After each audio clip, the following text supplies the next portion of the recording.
नमस्कार दोस्तों, target with PS Parihar channel में आपका स्वागत है।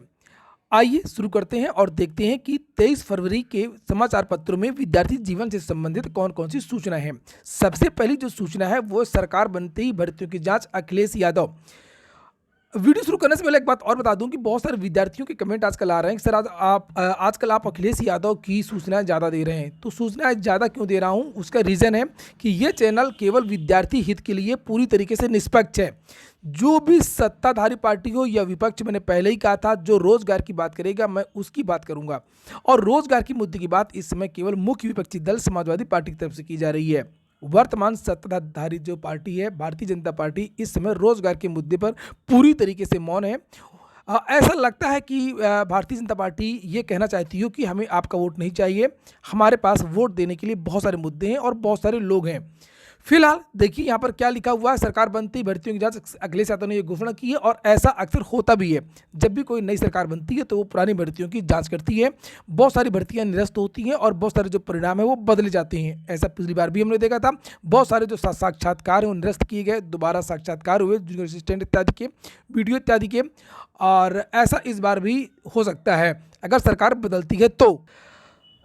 कल प्रयागराज आए थे समाजवादी पार्टी के राष्ट्रीय अध्यक्ष अखिलेश यादव और उन्होंने कहा है कि सरकार बनते ही उखड़ी सड़कों और भर्तियों की जांच कराएंगे।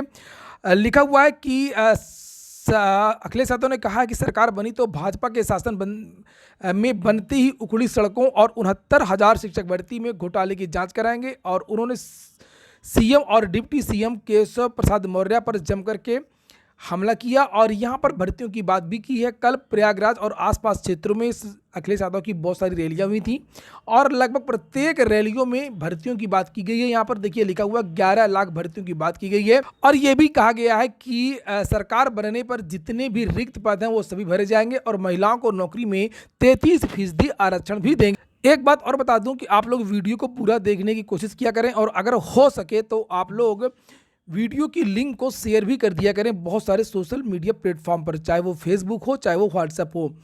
अगली जो सूचना है वो भी देखिए, भर्तियों का वादा करके युवाओं को साधा अखिलेश यादव की जो कल रैलियां हुई थी, जितनी भी रैलियां हुई थी सभी में भर्तियों की बात की गई है।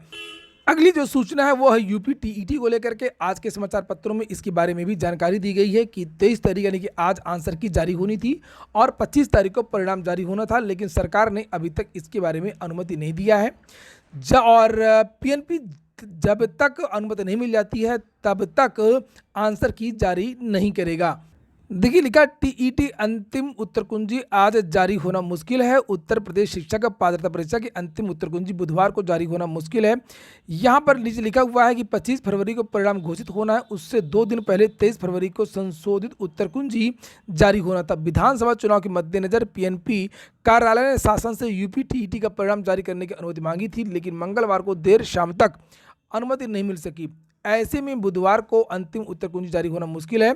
सूत्रों के अनुसार अंतिम उत्तर कुंजी तभी जारी होगी जब परिणाम घोषित करने का भी अनुमति मिल जाए। तो ये ऐसा इसलिए किया जा रहा है ताकि जो आंसर की अगर अनुमति नहीं मिली और आंसर की उन्होंने जारी कर दिया तो विद्यार्थी फिर दबाव बनाएंगे कि जब रिवाइज्ड आंसर की जारी हो गई है तो परिणाम क्यों नहीं जारी हो रहा। इसलिए हो सकता है कि इसको रोक दिया जाए।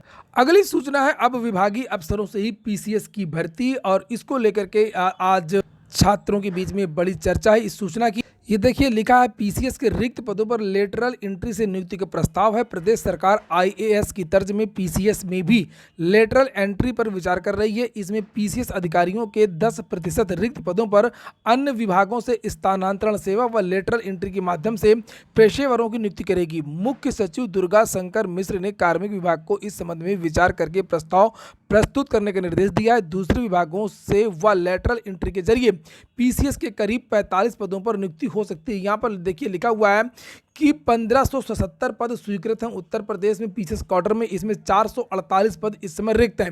448 का 10% यानी कि लगभग 45 जो नियुक्तियां हैं वो सरकार सीधे सीधे कर सकती है बिना भर्ती निकाले और इस पर काम भी शुरू हो गया है। यहाँ पर लिखा कि मुख्य सचिव मिश्र ने राज्य में प्रशासनिक सुधारों को लेकर के महत्वपूर्ण निर्देश दिए हैं और शासन के एक वरिष्ठ अधिकारी वरिष्ठ अधिकारी ने बताया कि पीसीएस में अन्य विभागों से स्थानांतरण सेवा व लेटरल एंट्री के जरिए नियुक्ति का प्रस्ताव पेश करने का निर्देश दे दिया गया है। इसको लेकर के अन्य समाचार पत्रों में भी अलग अलग तरीके से बहुत सारी जो सूचनाएं दी गई हैं।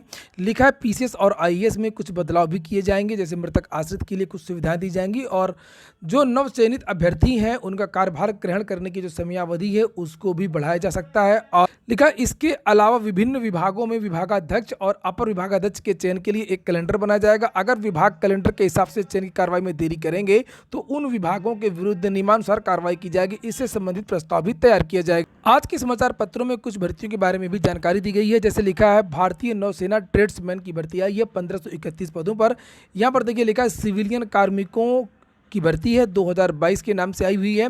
आयु सीमा 18 से 25 वर्ष मांगी गई है। योग्यताएं यहाँ पर लिखा हुआ है कि मान्यता प्राप्त बोर्ड से मैट्रिक या समकक्ष की योग्यता हो और अभ्यर्थी ने मैकेनिक या समकक्ष योग्यता के साथ में सेना या नौसेना और वायुसेना की समुचित तकनीकी शाखा में 2 वर्षों की नियमित सेवा भी पूरी की हो।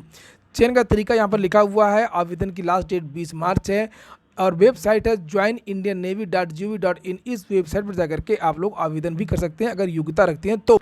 वहीं पर नीचे स्टेट बैंक ऑफ इंडिया से भी भर्ती आई हुई है। सहायक प्रबंधक, सिक्योरिटी स्पेशलिस्ट या रूटीन और स्विचिंग के 48 पद हैं। वेबसाइट देख लीजिए bank.sbi/web/career। 25 फरवरी के पहले आप लोगों को आवेदन करना है। और कर्मचारी राज्य बीमा आयोग से भी भर्ती आई है 24 पदों की, इसको भी आप लोग देख सकते हैं। अंतिम सूचना है Indira Gandhi national open university की। यहाँ पर लिखा इग्नू ने बढ़ाई प्रवेश की तिथि। इंदिरा गांधी राष्ट्रीय मुक्त विश्वविद्यालय इग्नू ने प्रवेश के लिए आवेदन की अंतिम तिथि बढ़ा दी है। इलाहाबाद डिग्री कॉलेज अध्ययन केंद्र के समन्वयक डॉक्टर एसपी सिंह ने बताया कि जनवरी 2022 सत्र के नवीन प्रवेश की अंतिम तिथि बढ़ा करके 28 फरवरी कर दी गई है। प्रवेश के इच्छुक छात्र छात्राएं ऑनलाइन मोड में आवेदन कर सकते हैं, दाखिला ले सकते हैं। इसके बाद में एक और सूचना आप लोगों के लिए कि अगर आप लोगों ने target with PS Parihar test series app को डाउनलोड ना किया हो तो target with PS Parihar test series app को जरूर डाउनलोड कर लें। Target with PS Parihar test series app में भारत की सभी प्रतियोगी परीक्षाओं के टेस्ट उपलब्ध करा दिए गए हैं, पुराने प्रश्न पत्र उपलब्ध करा दिए गए हैं और आप लोग अगर चाहें तो targetwithpsparihaar.com वेबसाइट को भी देख सकते हैं। यहाँ पर आप लोग देख सकते हैं ये targetwithpsparihaar.com वेबसाइट मैंने खोली है और इस वेबसाइट में आपको डेली न्यूज़, प्रतिदिन की न्यूज़ जो है, बड़ी इंटरनेशनल न्यूज़, खेल न्यूज़ और राजनैतिक न्यूज़ जो भी होती हैं प्रतियोगी परीक्षाओं से संबंधित बिल्कुल निःशुल्क आप लोगों को उपलब्ध करा दी गई है। करंट अफेयर भी बिल्कुल निःशुल्क है, डेली अपडेट किया जाता है, इसे भी आप लोग यहाँ पर देख सकते हैं। पूरा जो करंट अफेयर है डेली वो यहाँ पर आपको देखने को मिलेगा। आप लोग यहाँ पर जाकर के करंट अफेयर भी पढ़ सकते हैं। और साथ ही भारत की जितनी भी परीक्षाएं किसी भी राज्य की हो, चाहे वो सिविल सेवा की परीक्षा पीसीएस की हो या कांस्टेबल भर्ती हो, वो किसी भी राज्य की कांस्टेबल की भर्ती हो, सबके टेस्ट सीरीज इसमें उपलब्ध करा दिए गए हैं। तो एक बार जाकर के आप लोग वेबसाइट को जरूर देखें। पूरा वीडियो सुनने के लिए बहुत बहुत धन्यवाद।